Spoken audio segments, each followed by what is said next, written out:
Berjumpa lagi dalam permenungan kita edisi Jumat 4 November 2022, Pekan Biasa ke-31. Hari ini adalah peringatan Santo Carolus Borromeus, seorang uskup. Bacaan-bacaan liturgi hari ini, bacaan yang pertama dari surat Rasul Paulus kepada jemaat di Filipi, bab 3 ayat 17 sampai bab 4 ayat 1. Dan bacaan Injil dari Injil Lukas, bab 16 ayat 1 sampai 8. Kedua bacaan liturgi hari ini, hemat saya mengajak kita sekalian untuk menyadari hidup kita. Hidup kita tidak saja untuk hari ini, tapi juga untuk hari esok. Karena itu, kita semua juga diajak supaya menata kehidupan kita hari ini demi kehidupan yang lebih baik di hari esok. Rasul Paulus dalam bacaan pertama hari ini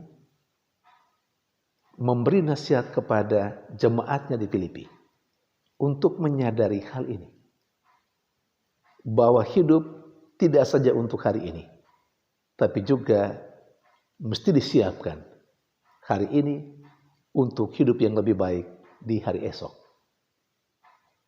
Paulus dengan tegas menyadarkan orang-orang di Filipi, jemaatnya, orang yang percaya kepada Kristus, bahwa hidup hari ini penting dan mereka harus bekerja untuk hidup hari ini.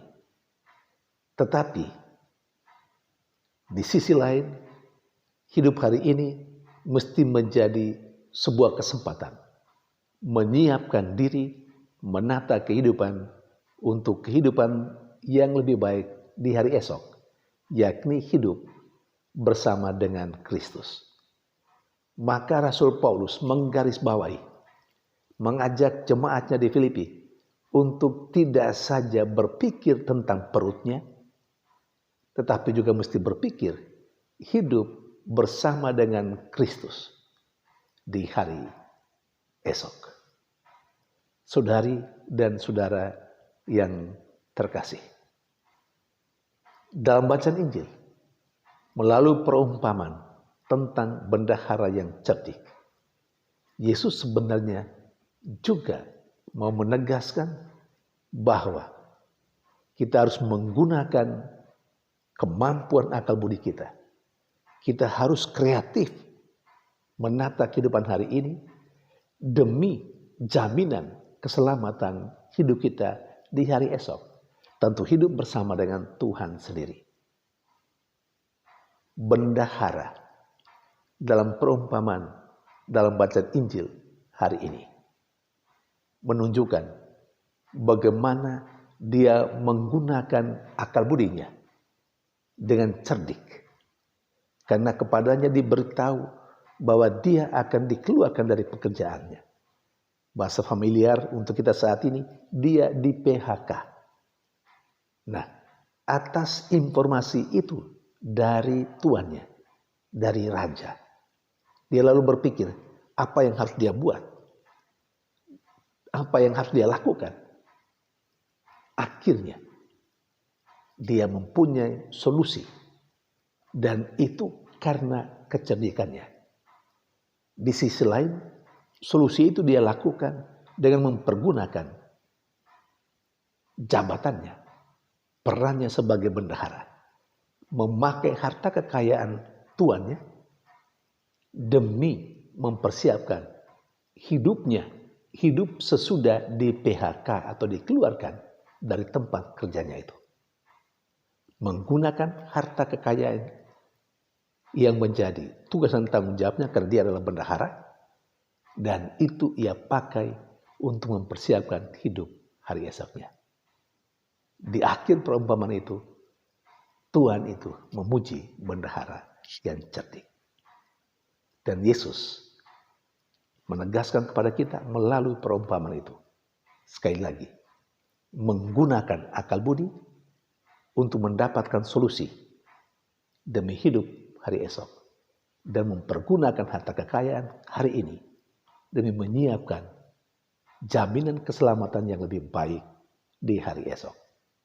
Saudari dan saudara yang terkasih, semoga akal budi yang Tuhan anugerahkan kepada kita harus pula kita pakai demi hidup kita, tidak saja hari ini, tapi juga hari esok. Mari kita gunakan apa yang kita punya, harta kekayaan. Apapun yang kita punya saat ini, kita gunakan itu hari ini demi mempersiapkan hari esok kita yang lebih ceria, hidup bersama dengan Tuhan sendiri. Saudari dan saudara yang terkasih, melalui peringatan Santo Carolus Borromeus hari ini, kita semua diajak untuk rendah hati dalam lambang keuskupannya, Keuskupan Milan. Santo Borromeus menulis tentang humilitas, kerendahan hati. Kerendahan hatilah yang mendorong Uskup Carolus Borromeus melayani umatnya, bahkan masyarakat di sekitarnya. Dia pertama-tama memberikan kehidupan yang baik untuk umatnya dan masyarakatnya, tapi juga sekaligus dengan melaksanakan hal seperti itu, Santo Carolus Borromeus menyiapkan hidup yang lebih baik bagi dirinya. Karena apa yang dia lakukan masa hidupnya itu berguna untuk kehidupan yang terakhir, kehidupan bersama dengan Tuhan sendiri. Saudari dan saudara yang terkasih, kita mencontohi kehidupan Uskup Carolus Borromeus. Hari ini juga adalah Jumat pertama dalam bulan. Seperti biasa, kita menghormati hati terkudus Yesus. Hati Yesus Maha Kudus adalah hati yang penuh belas kasihan. Dia rela mati, dia menderita, dan kemudian bangkit untuk umat manusia. Bagaimana Yesus telah menunjukkan kepada kita mempergunakan hidupnya untuk keselamatan seluruh umat manusia hidup bersama dengan Tuhan. Nah, dari Yesus kita juga diajak untuk mempergunakan hidup kita hari ini.